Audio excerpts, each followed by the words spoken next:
Hey nerds, it's Friday. Introduction. Sonic. Sonic. Sonic? Nerds.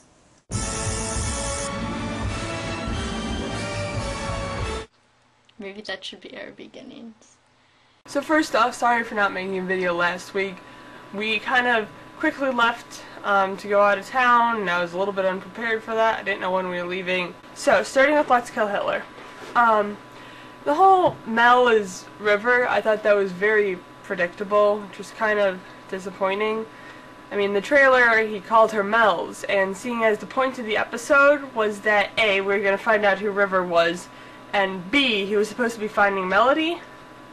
I mean, 1 and 1 is 2.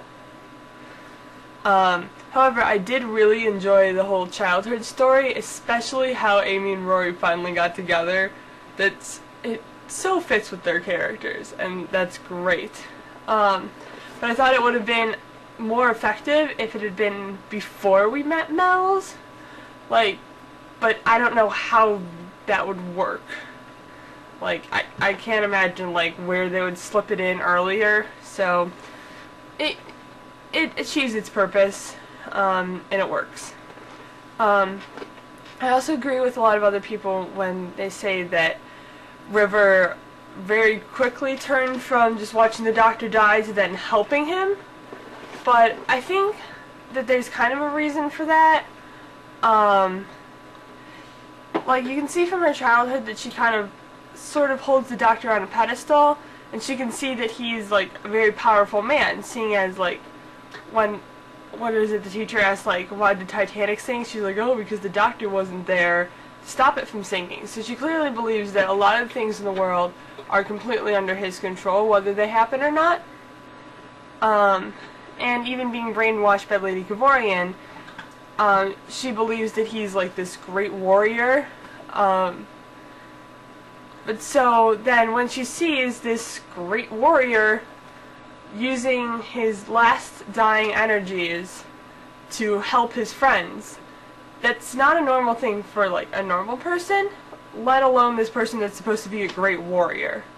So I think something about that makes her stop and think, and despite the fact that she wants to kill him, she can't help but kind of admire that he doesn't care as much for himself, he cares about his friends, and some part of her wants to be like that.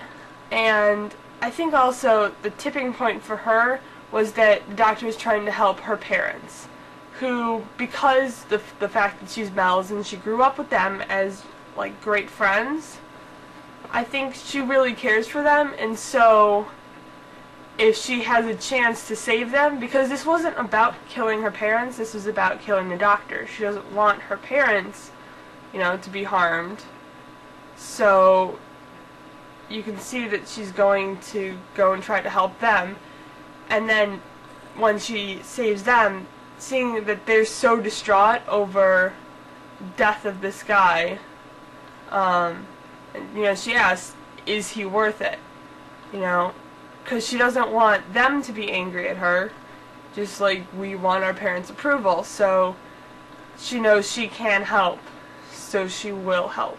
And I think if Amy and Rory were not her parents, that would not have happened at all. Overall, I did really enjoy the episode. I think it's great how Stephen Moffat can make the entire world think that the episode's going to be all about this epic battle between the Doctor and, trying to kill Hitler and, all this big showdown and everything. And I think it's really cool that, they just lock Hitler in the closet. I mean, Rory tells him, sit still, shut up, and then he puts him in a closet, and they completely forget about him the rest of the episode. He's just kind of like that character that's in the beginning, and then look, he doesn't matter anymore. He was just kind of a transition to set the scene and whatever. And in books, those characters, don't tend to get names, but so to reduce Hitler to that level, I think that's something that no other show but Doctor Who can do. Definitely some of my favorite lines from that episode was Rory telling Hitler, sit still, shut up. And relating to that, I also liked when the doctor told him to put Hitler in the closet. He's just put Hitler in the closet. Right. like still trying to process that, which was really realistic and funny.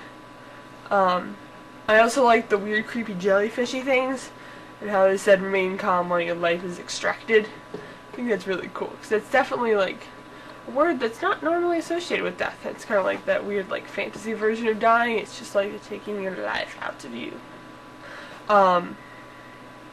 Yeah, I thought that was cool. So, Night Terrors.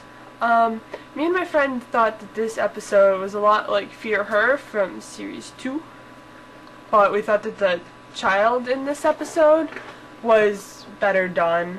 In the other one, the girl was more just a tool for this cool plot to happen and this cool alien thingy to occur. In this one, it was actually about the child. Also, the relationship between the father and the son was very believable, and it was really cute, and that was sweet. I really liked that. There's not a lot of episodes that really focus on family, considering most of the companions are running away from their families. Which reminds me, I wonder if they'll ever talk about Rory's family. I mean, we got a little bit of Amy's family. We had Donna's family, we had Martha's family, we had Rose's family, but we don't know anything about Rory's family.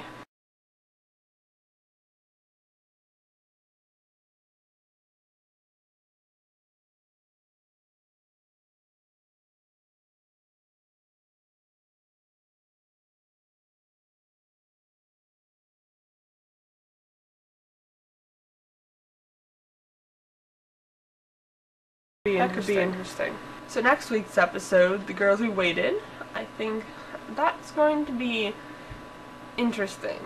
I'm like a little iffy on the plot, and I don't really like the idea again of Amy being somewhere and programming it. You know, the boys having to go and save her. I feel like that's technology kind of been done. Probably just like imagines what it does, plugs in his brain, and poof, look. I also don't like the idea that the doctor's in danger of dying again.